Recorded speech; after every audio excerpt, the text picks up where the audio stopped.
O Deus suficiente, livro de Gênesis, capítulo 17, versículo 1, diz assim: quando Abrão estava com 99 anos, o Senhor lhe apareceu e disse: eu sou o Deus Todo-Poderoso. Pausa aqui. A tradução original, o Senhor se apresenta a Abrão, dizendo a ele: eu sou o El Shaddai. Continuação: seja fiel a mim e tenha uma vida íntegra. Farei uma aliança com você e lhe darei uma descendência incontável. Ao ouvir estas palavras, Abrão se prostrou com o rosto no chão e Deus lhe disse: esta é a minha aliança com você. Farei de você o pai de numerosas nações. Pode se assentar, fechar a sua Bíblia e fechar os seus olhos. Espírito Santo, fala ao nosso coração a liberdade e legalidade para que o Senhor fale, ministre. Ó Deus, exorte, nos alinhe, corrija a nossa vida segundo aquilo que o Senhor preparou para nós essa noite, em nome do Senhor Jesus Cristo. Amém. Abraão, no caso aqui ainda, Abrão, é sem dúvida nenhuma um dos personagens bíblicos que viveu uma das demonstrações de maior poder e sobrenatural de Deus sobre a sua vida. Abrão vivia a sua vida como a maioria de nós vive no dia a dia, cumprindo todos os seus deveres e os seus afazeres. Mas certo dia, enquanto Abraão acordou para viver só mais um dia, como a maioria de nós talvez vai acordar amanhã para viver só mais um dia, naquele dia Deus resolveu falar com Abrão. E Deus chamou Abraão no meio de uma geração corrupta, incrédula e que não temia a Deus. Por que Deus chama Abrão no meio dessa geração? Porque tudo aquilo que Abrão havia feito durante a sua vida demonstrou a Deus que o seu coração era diferente. Às vezes a gente acha que Deus não está vendo a gente no trabalho. Às vezes a gente acha que Deus não está vendo a gente sozinho em casa, na internet. Às vezes a gente acha que Deus não está vendo a gente no trânsito, no carro, sozinho. Às vezes a gente só acha. Mas eu preciso te lembrar que o Deus suficiente é o Deus que é tudo e em todos, mas também carrega em si atributos que o fazem ser presente em todos os momentos e em todos os lugares. A escolha de Deus sobre a vida de Abrão não foi por acaso. E a história dele mostra o coração totalmente dependente e confiante naquilo que Deus poderia fazer. E a prova é exatamente no primeiro encontro, na primeira conversa de Deus com Abrão. Eu quero frisar que por várias vezes, profetas, a própria história, traz a manifestação do poder de Deus com nomes diferentes. Jeová Jirê, o Deus da provisão. Jeová Rafá, o Deus da cura. Jeová Nissi, o Senhor é a minha bandeira. Mas algo me chama a atenção e eu imagino Deus vindo para conversar com Abrão. E agora o próprio Deus se apresenta a ele. E Deus imprime para Abraão as suas credenciais. Sabe aquela coisa que a gente tem de fazer com os amigos, os conhecidos? Por exemplo, aleatoriamente eu vou dizer: sabe a Daiane, a fotógrafa? E a gente sempre coloca um adjetivo sobre a vida daquela pessoa. Sabe a Isis, a professora?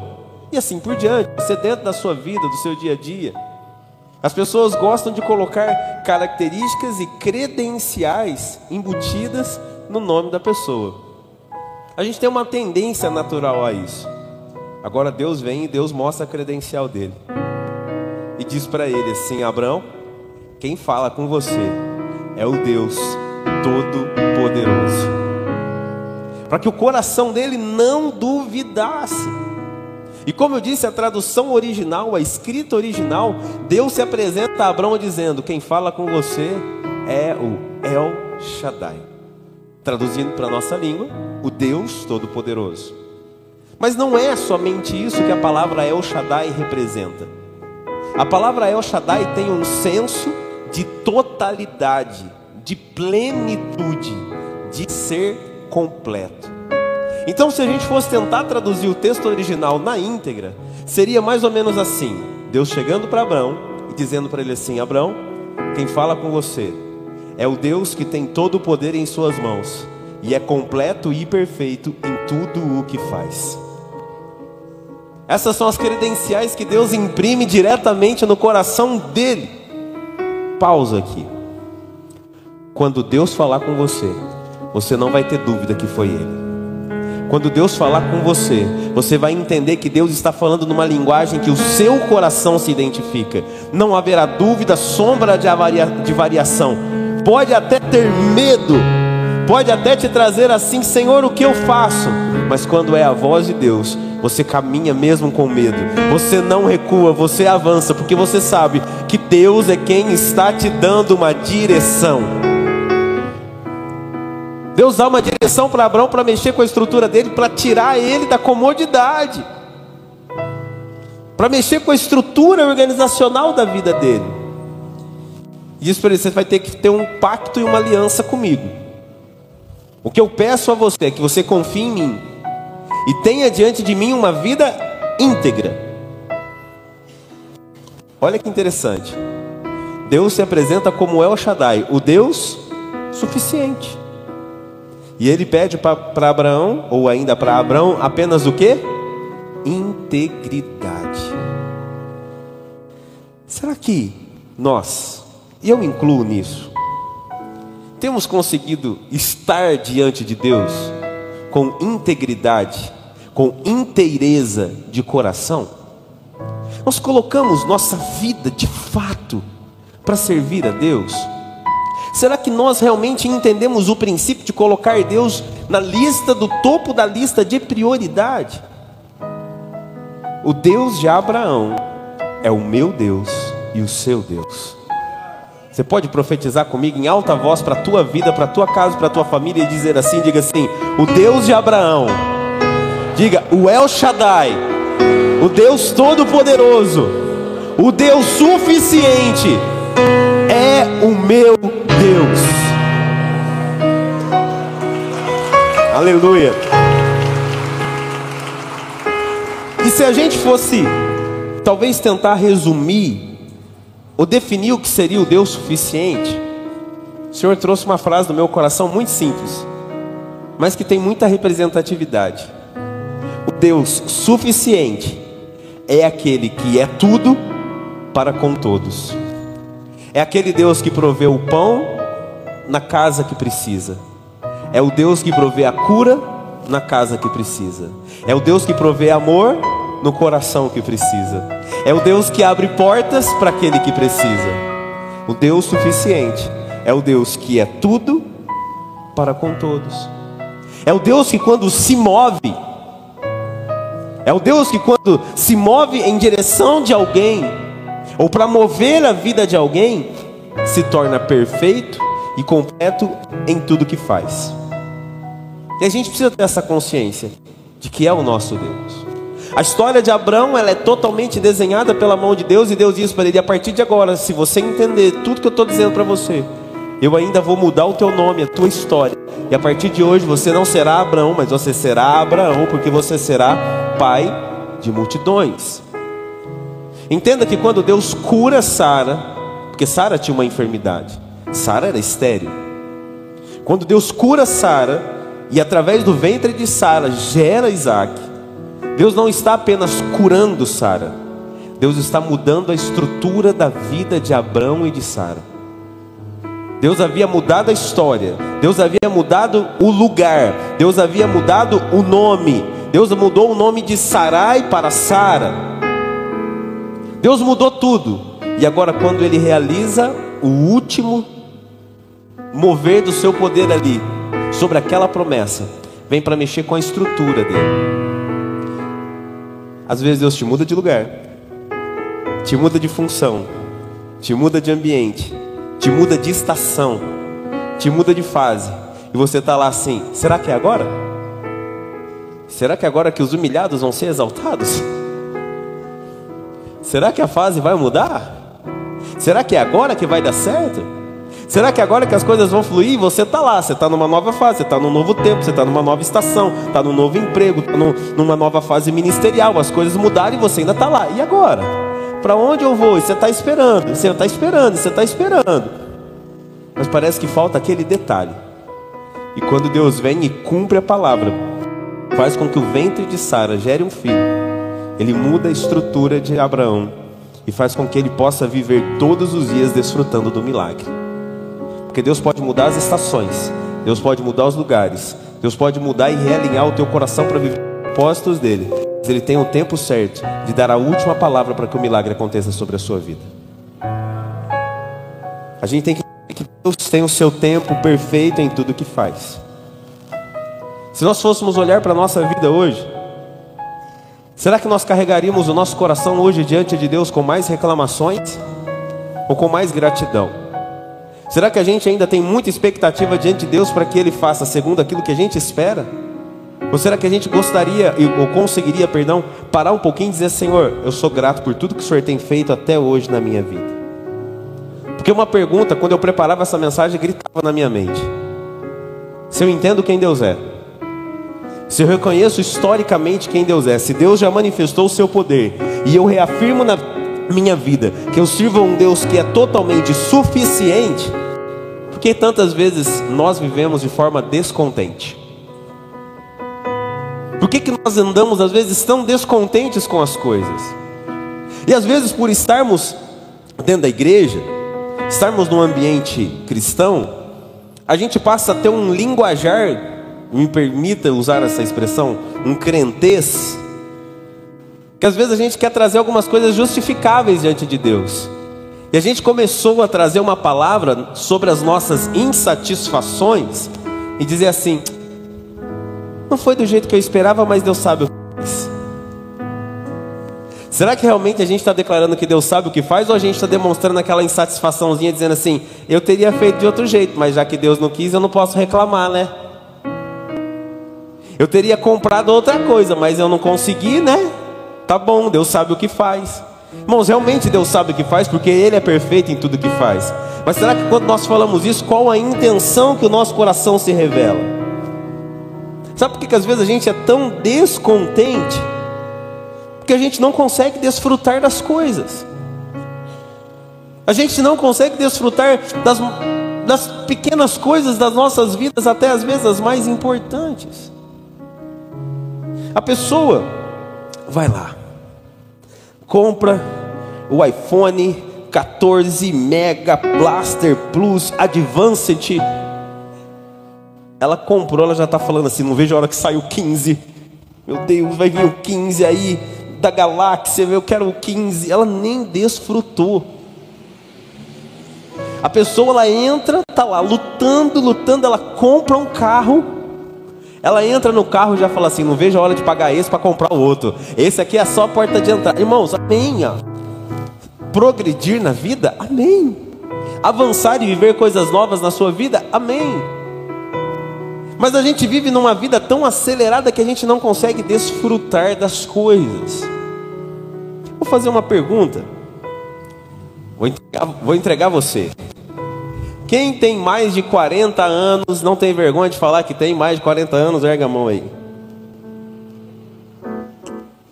Obrigado, não estou sozinho nessa, ô glória. Mas quem tem mais de 40 anos, por que eu estou falando? Porque talvez essas pessoas se identifiquem mais com o que eu vou falar. Primeira pergunta, para você que tem mais de 40 anos, quantas TVs, quantas televisões tinham na sua casa? Uma. Quem não tinha televisão em casa que tem mais de 40 anos? Exato. Hoje, praticamente todo mundo da casa tem celular. Tem 2, às vezes 3 televisões. Tem na cozinha, tem no banheiro, tem não sei na onde. E não é qualquer televisão não, irmãos. é 4K e tá. Glória a Deus, amém. Mas você vai entender por que eu estou falando isso. Outra pergunta para você que tem mais de 40 anos. Quantos tinham carro em casa quando eram crianças? Olha, uma pessoa, 2, 3 pessoas, 4, 5 que levantaram a mão. Quem tinha que fazer tudo a pé, de busão, na canelinha, erga a mão. Ai, gente, somos nós. Por que eu estou falando isso? Vamos pensar 40 anos atrás. Quanto tempo se gastaria, 40, 50 anos atrás, para sair daqui de Espírito Santo do Pinhal e ir para a capital, para São Paulo? Quanto tempo? 40, 50 anos atrás, quanto tempo? Bom, alguém foi de infância? Não. Nem viagem fazia, né? Mas eu chuto por baixo, em torno de umas 4 horas, 5 horas, talvez. Estradas bem diferentes do que são hoje e tudo mais. 5 horas, vocês já vinham para cá, 5 horas. Hoje pega o carro, 2 horas, você está na entrada de São Paulo. Por que eu estou citando isso? Você vai entender. A nossa geração, é a geração que tem mais acesso à locomoção, à informação, à tecnologia. E tudo isso, tecnicamente, deveria ter vindo para facilitar a nossa vida. Mas eu vou te perguntar, qual geração tinha mais tempo para viver de verdade? Nós ou a geração de 40 anos atrás? Irmãos, na minha infância, eu me lembro exatamente da gente volta na calçada, conversando com o vizinho e a gente arrancando tampa de dedão no meio-fio, irmãos. Jogando bola, acertando na cabeça da vizinha. Não que eu tenha feito isso, né? Mas a molecada da rua era terrível, né? Meninada era. Mas hoje as pessoas não têm tempo. As pessoas não desfrutam de nada. E quando a gente não desfruta, a gente não agradece. E quando a gente não agradece tudo que Deus tem dado, nós nos tornamos pessoas insatisfeitas. E o pior é se tornar um insatisfeito dentro de uma religiosidade, olhando para o céu e dizendo: Deus sabe o que faz. Olha esse texto de Tiago, capítulo 1, versículo 17. Tiago 1, 17. Toda dádiva é presente, que é boa e perfeita, vem do alto, do Pai que criou as luzes do céu. Nele não há variação e nem sombra de mudança. Irmãos, o nosso Deus é perfeito, não há variação, não há mudança, e Ele sabe tudo que faz, no tempo que faz. Quando nós vivemos insatisfeitos por tudo e com tudo, a gente meio que está mandando um recado espiritual, no reino espiritual está dizendo assim: Deus, o Senhor não está fazendo o seu trabalho direito. Acho que o Senhor não está entendendo como o Senhor deveria agir na minha vida. Preste atenção aqui, ó. Estar insatisfeito, muitas vezes com a pessoa que você é ou tem se tornado, por causa dos medos, dos traumas, das dificuldades, das coisas que você sabe que talvez você precisa melhorar, é algo que eu digo para você até importante. Porque a gente precisa crescer, a gente precisa melhorar, a gente precisa realmente progredir como ser humano, como pessoa.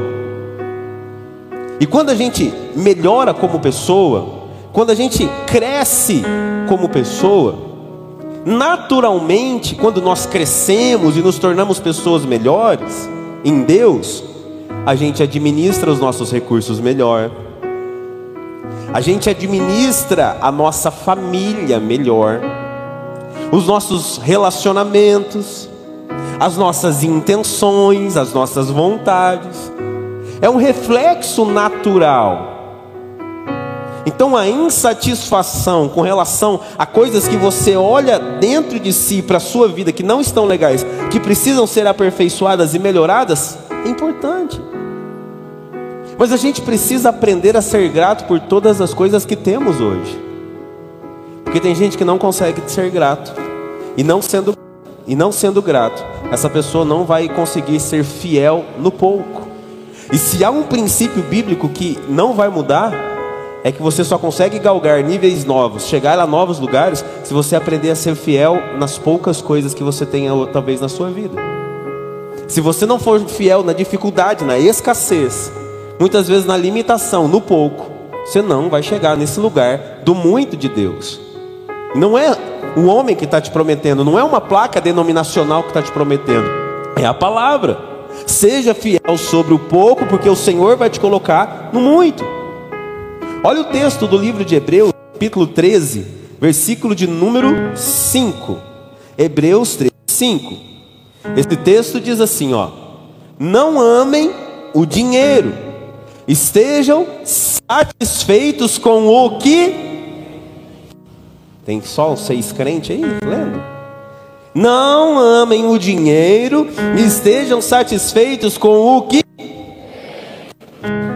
Esteja satisfeito com o que tem, porque olha a continuação. Porque Deus diz: eu não te deixarei e jamais te abandonarei. Deus está dizendo para mim e para você em entrelinhas assim: eu sou o suficiente na sua vida. Eu sou o suficiente na sua casa. Eu sou o suficiente quando as pessoas te traírem. Eu sou o suficiente quando as pessoas te abandonarem. Eu sou o suficiente quando as pessoas te roubarem, mentirem, ou te aprisionarem, ou duvidarem de você, ou te rejeitarem. Eu sou suficiente para você. É o que Deus está nos dizendo. Por isso nosso coração deve ser grato. A gente precisa resgatar no nosso coração o valor das coisas. A gente vive numa geração que tem descartado tudo. Se não deu certo, joga fora. Se quebrou, não precisa consertar, compra novo. Ah, não saiu do meu gosto, vamos embora. Não está do meu agrado, vou mudar.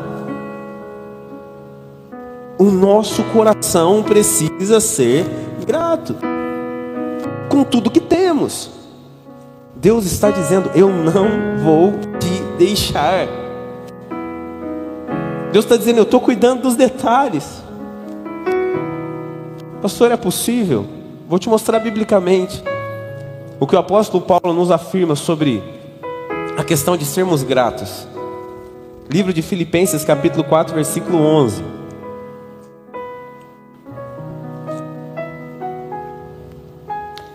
Não digo isso por estar necessitado, pois aprendi a ficar satisfeito com o que... Ele continua, versículo 12: sei viver na necessidade e também na fartura. Aprendi o segredo de viver em qualquer situação, de estômago cheio ou vazio, com pouco ou com muito. Posso todas as coisas por meio de Cristo que me dá força. Volta o versículo 12 para mim, por favor. Olha o que Paulo diz. Ele diz assim, ó: eu sei viver na necessidade e também na fartura. Paulo está dizendo assim: eu sirvo ao Deus que você serve, eu sirvo ao Deus de Abraão, mas eu já passei por diversas fases, mesmo depositando toda a minha fé e confiança nele. Paulo está dizendo assim: teve tempo de eu ter muito na minha mesa, mas teve tempo de não ter nada. Teve tempo de eu viver prosperidade, mas teve tempo de eu viver escassez. Ele está dizendo: teve tempo que eu dormi de barriga cheia, mas teve tempo que a minha barriga dormiu roncando de fome. E eu aprendi o segredo de viver sobre toda e qualquer circunstância. E ele vem no versículo 13. Essa é uma tradução NVT, mas a mais conhecida da NVI ou da Almeida é quando ele diz: eu posso todas as coisas naquele que me fortalece. Diga comigo bem forte: o meu Deus é um Deus suficiente. E eu creio que através do seu poder eu posso vencer todas as situações. Será que nós entendemos essa suficiência de Deus? Sabe por que às vezes a gente não consegue entender a suficiência de Deus? Porque Satanás, o nosso adversário, o inimigo, como a Bíblia o coloca, estrategista como é, não desistiu de nos derrubar, não desistiu de destruir a nossa casa, a nossa família e os sonhos que Deus tem nos feito sonhar. Só que estrategista como é fato, é claro que Satanás mudou a estratégia de ataque, principalmente para as pessoas que estão dentro da igreja. E biblicamente e tipificadamente, o faraó do Antigo Testamento que aprisionou e escravizou o faraó, a geração de Israel, perdão, a nação de Israel, ele tem a tipificação de Satanás. E biblicamente a gente vê que aquilo que faraó fez lá atrás com a nação de Israel, ainda no Egito, o inimigo tem feito com as pessoas, e principalmente com pessoas da igreja. É uma coisa, um ataque de forma geral, mas a gente vê isso acontecendo demais. Vamos para a palavra. Livro de Êxodo, capítulo de número 5, versículo de número 6. Olha esse texto. Livro de Êxodo, capítulo 5, versículo 6 ao 9, a gente vai ler. Naquele mesmo dia, o faraó deu a seguinte ordem aos capatazes egípcios e aos supervisores israelitas: não forneçam mais palha para o povo fazer tijolos. De agora em diante, eles mesmos devem juntá-la. No entanto, continuem a exigir que produzam a mesma quantidade de tijolos que antes. Não reduzam a cota. Eles são preguiçosos e por isso clamam: deixe-nos sair para sacrificar ao nosso Deus. Olha o 9 agora. Aumentem a carga de trabalho deles e cobrem o cumprimento das tarefas. Isso os ensinará a não dar ouvidos a mentiras. O povo tinha ido pedir a Faraó para que o Faraó deixasse eles irem ao deserto para sacrificar a Deus. Sabe o que o Faraó fez? Proibiu, e além disso, aumentou o tempo de serviço, tirou o tempo livre. Gente ocupada não tem tempo para pensar. Gente ocupada não tem tempo para raciocinar. Gente ocupada demais não tem tempo para valorizar. Gente ocupada demais não tem tempo para reconhecer. Vive no automático. Querido, deixa eu te dizer uma coisa aqui muito importante. Isso aqui não vai ser uma crítica a uma pessoa, mas um alerta à nossa igreja e à nossa geração. Não sou contra coaching, eu tenho curso. Mas a gente precisa entender o que é coaching e o que é Bíblia. A gente precisa diferenciar isso, muito bem diferenciado. A gente tem que entender que a palavra de Deus é que é poderosa, que é viva. E uma coisa, se você está pensando que a palavra de Deus é uma coisa, ela tem que ser a nossa motivação. Mas se tem uma coisa que a palavra de Deus não vai ser, é motivacional. Ela vai te confrontar, ela vai te aperfeiçoar, ela vai te libertar, vai te transformar, para que o poder, a graça e a misericórdia de Deus te alcance, e na suficiência da graça e do poder de Deus, você desfrute de Deus tudo aquilo que você vai colher. Esse é o ponto. A gente não pode viver naquela filosofia de vida, como se tem sido muito pregado em internet, e eu sigo muita coisa, eu vejo muita coisa, que é minha responsabilidade. Deixe para trás as pessoas que não pensam como você. Seja alguém que só pensa em crescer. E não sei o que. Isso é igreja? Isso é, me perdoa a expressão, mas só para você entender, isso é a filosofia de Deus? Isso é a ótica de Deus? Sabe qual que é a ótica de Deus? No mundo pensa assim, ó: diga-me com quem andas e eu te direi quem és. Não é isso que o mundo diz? Sim ou não? Então vou te mostrar dentro da filosofia de Deus. Diga-me quem você é e eu vou te mostrar com quem você precisa andar. Nós fomos chamados para ser luz aos pecadores. Nós fomos chamados para ser luz àqueles que necessitam. Nós não fomos chamados para ficar contando historinha de sucesso, de milagre. Não, nós fomos chamados para ser transformados, para vivermos a suficiência de Deus na nossa vida, não tendo falta de nada, mas fomos chamados para impactar as pessoas lá fora. A gente está vivendo numa centralidade da nossa vida onde Deus está sendo colocado de lado. Querido, não faça isso. Você tem todo o direito de crescer, de vencer, de viver uma vida abundante e desfrutar do melhor. E eu quero que você desfrute do melhor, amém? Diga assim, diga: eu creio que eu posso em Deus desfrutar do melhor, amém? Mas eu quero. Eu quero que você faça uma viagem para Paris e chama eu, a pastora, para ir junto. Tá tranquilo, irmão. Não é errado, tá bom? Não é errado isso, de jeito nenhum. Mas isso vai ser um acréscimo do cuidado, da bênção de Deus. A gente não pode basear o nosso relacionamento em Deus com isso. E Satanás está enchendo as pessoas, está tirando tempo. Fica uma hora a mais. Faz isso, faz aquilo, faz aquilo. Irmão, não é errado você trabalhar, você se dedicar, você se esforçar, você ser um bom funcionário. Trabalhar uma hora a mais para cumprir um objetivo da empresa. Trabalhar uma hora a mais porque você precisa fazer aquela hora extra, porque você tem uma responsabilidade. Você vai comprar um negócio, você tem uma viagem. Queridos, isso não é errado, amém, irmãos? Amém ou não? Mas isso não pode virar uma via de regra na sua vida. Porque aí você nunca tem tempo para sua casa, nunca tem tempo para sua família, não tem tempo para Deus e não desfruta de nada das coisas que Deus tem gerado e dado a você. O que adianta você ter tudo e não desfrutar de nada do que Deus tem te dado e Deus tem te abençoado? Quando Deus, lá no texto que a gente leu, diz para Abraão: viva diante de mim uma vida íntegra. Viver uma vida íntegra diante de Deus demanda tempo, esforço e muitas vezes sacrifício. Não um sacrifício substitutivo ao de Jesus, é importante que seja dito isso, mas um sacrifício de abrir mão de algumas coisas, abrir mão de coisas pessoais. E se há uma verdade sobre aquilo que Deus espera de nós, no nosso relacionamento para com Ele, é que a gente seja verdadeiro em tudo que faz. Porque o tipo de pessoa que Ele espera encontrar em nós são os verdadeiros adoradores. Só que não há como nós nos tornarmos verdadeiros em tudo que a gente faz se a gente só entrega migalhas para Deus. Se a gente só entrega as migalhas do nosso tempo. Se a gente só vai orar quando a gente está cansado. Se a gente só vem quando a gente quer. Se a gente só realiza quando é do nosso agrado. O adorador não é assim. O adorador, ele coloca Deus no topo da lista. Ele é o primeiro pensamento a acordar e o último a deitar. Ele tem vida com Deus no altar.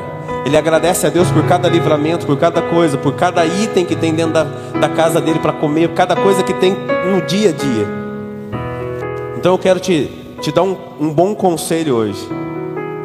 Não deixe Satanás roubar o teu tempo, roubar a tua vida e roubar o teu coração. Seja forte, determinado, capaz, corajoso, corajosa para construir em Deus tudo aquilo que Ele tem dado a você. Talvez agora para você seja o tempo de trabalhar, seja o tempo de se dedicar, seja o tempo de dormir menos, de se esforçar mais. Sim, mas mesmo que seja esse o teu tempo, não deixe que Deus não venha a ser prioridade nesse tempo na sua vida. Ainda assim, ainda que você esteja vivendo o tempo de construir, Deus precisa ser prioridade. E a gente não pode entregar diante de Deus as migalhas. Deus precisa ser prioridade na nossa vida. A gente tem que afastar desculpas do nosso coração. A gente tem que afastar as desculpas da nossa vida. A gente precisa ser participativo. O Senhor nos chamou para sermos igreja, para caminharmos como igreja. E deixa eu dar uma notícia a você, se você não entendeu isso. Não há como desenvolver a sua vida cristã se você não fizer parte de uma comunidade. Não tem como você viver as coisas que Deus tem para a sua vida se você não entender que é quando você vive em comunidade que você é aperfeiçoado. O lema da nossa igreja, que está estampado logo lá na entrada da igreja, ele tem por título a palavra: juntos somos melhores. Amém ou não? Já viu esse lema, sim ou não? E esse texto, ele é baseado, e essa palavra é baseada no texto que diz assim: assim como o ferro afia o ferro, o amigo afia o seu amigo. Relacionamentos servem para nos construir e nos aperfeiçoar. Então, se você tem um bom amigo perto de você, diga para essa pessoa assim, ó: eu espero que nosso relacionamento possa melhorar a minha vida. Papai, entendeu ou não? Em nome de Jesus, eu espero que vocês tenham entendido. Olha o texto, abre para mim, Efésios capítulo 4, versículo 14 e 15. Olha esse texto, Efésios capítulo 4. Então, Não seremos mais imaturos como crianças, nem levados de um lado para outro, empurrados por qualquer vento de novos ensinamentos, e também não seremos influenciados quando nos tentarem enganar com mentiras astutas. Versículo 15. Em vez disso, falaremos a verdade em amor, tornando-nos em todos os aspectos cada vez mais parecidos com Cristo, que é a cabeça do quê? Cabeça do quê? Vamos de novo. A cabeça faz parte do quê, gente? Misericórdia, né, gente? Do corpo, claro. Então ele está dizendo assim, ó: à medida que eu rejeitar tudo aquilo que me afasta da presença e eu ouvir a verdade, eu vou me tornar cada vez mais parecido com Cristo, que é a cabeça. Eu vou falar. Já tá falando assim, lá vem. Mas eu acho engraçado que algumas pessoas dizem assim: ah, eu estou servindo Jesus agora offline. Esse negócio de igreja para mim não dá, difícil, né? Complicado esse negócio de igreja e tal. Eu sou uma boa pessoa, eu sou honesto. Aí vem aquelas conversas: eu divido o meu dízimo com as entidades sociais. E vai falando. Mas por que você não faz parte da igreja? Ah, não, porque é difícil, né? A igreja, a aglomeração de pessoas, lidar com gente não é fácil, não. Cristo veio para ser o cabeça do corpo. Não tem como fazer parte do corpo se não estiver inserido no corpo. E quando Jesus voltar a essa terra, deixa eu te dar uma notícia. E eu louvo a Deus porque você está na igreja. Ele vai vir para voltar para buscar a sua. Puxa. Quem Jesus volta para buscar? E tem gente que quer servir a Jesus não gostando da igreja. Que coisa interessante. A Bíblia apresenta que a igreja também é a noiva de Cristo. Imagina comigo, se alguém olha para mim e fala para mim assim: ó, gosto muito de você, mas não suporta a tua esposa. Imagina, irmãos, se alguém chega em mim e fala assim: ó, vou fazer um churrasco na minha casa, mas não quero que você leve a sua esposa porque eu não gosto dela. Primeiro, se eu for, eu morri, né, irmãos? Tchau, obrigado, né? Seria cabível eu estar num lugar desse onde minha esposa não é bem-vinda? Sim ou não? E tem gente que quer servir a Jesus não amando a noiva. Tem gente que quer servir a Jesus não fazendo parte da noiva, criticando a noiva, descendo a lenha na noiva. Deixa eu te dar uma notícia, se você ainda não percebeu: o lugar que mais vai ter gente com problema, gente difícil de se relacionar, cheia de coisa para ainda ser liberta, é dentro da igreja. Porque Jesus não veio aos sãos, Jesus veio aos pecadores. Jesus veio para aqueles que precisam. E se nós estamos aqui, é porque nós precisamos dele todos os dias. Por isso ele é, glória a Deus, por isso que ele é em nós tudo que nós precisamos. O nosso coração precisa ser como o desse salmista. 73, Salmos, número 25. Salmo de número 73, 25. Quem mais eu tenho no céu, senão a ti? E eu te desejo mais do que a qualquer coisa na terra. Isso deve ser o nosso coração por Deus, pela presença de Deus. A gente deve desejar isso, para entender a suficiência de Deus e ter a nossa vida aperfeiçoada, transformada, segundo Deus fez também na vida de Abraão. Eu quero compartilhar as 3 últimas coisas dessa palavra com você bem rapidamente. A gente vai primeiro ter que entender que algumas coisas realmente passaram na nossa vida e a gente não deve estar preso lá. Tem fases que passaram que não voltam mais. Tem lugares que passaram que não voltam mais. Tem fases financeiras, emocionais e tudo assim por diante que passou e não volta mais. Mas tem gente que não consegue entender isso e vive preso àquilo que passou. Tem gente que não consegue viver e infelizmente não conseguirá viver aquilo que Deus está levando ela a viver, a suficiência diária de Deus, porque ela está presa a um passado, lamentando tudo que ela perdeu ou tudo que ela não conseguiu viver. Vou te dar uma dica: mantenha os olhos na estrada que Deus está pondo diante de você. E se for para olhar no retrovisor para trás, só olhe para dizer: eu não volto mais naquele lugar. Foi assim que Abraão fez. Ele deixou tudo e foi viver o que Deus tinha para ele. Segundo, você precisa crer no que Deus está fazendo. Abraão saiu da casa dele com uma palavra. Abraão não levou dinheiro, Abraão não levou bens, ele não levou herança, ele abriu mão de tudo e saiu da casa dele somente debaixo de uma palavra. Deus disse o que faria, mas Deus não disse nem aonde seria.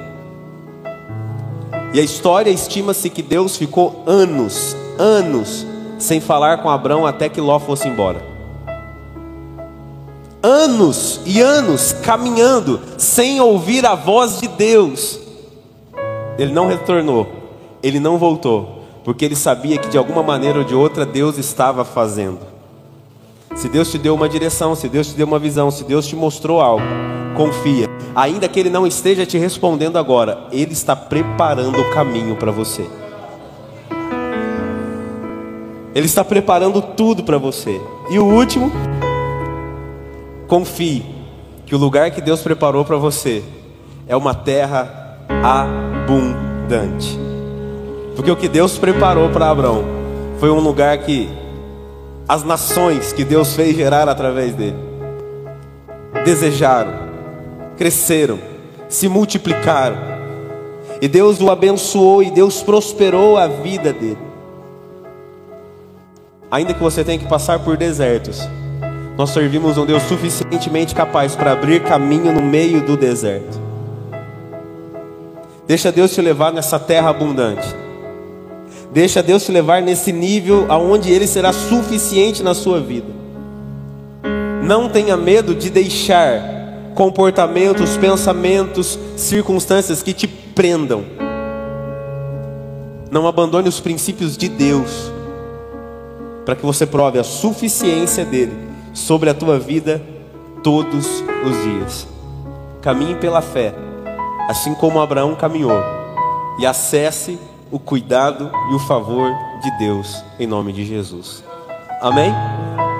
Eu quero orar com você, porque Deus nessa noite está gritando ao nosso coração assim, ó: eu não mandei você parar, eu não mandei você retroceder, eu não mandei você desistir, eu não mandei você ficar se lamentando. Eu estou dizendo para você: continua fazendo, continua lutando, continua avançando. Amém? Deus está dizendo ao nosso coração: eu serei suficiente sobre a sua vida.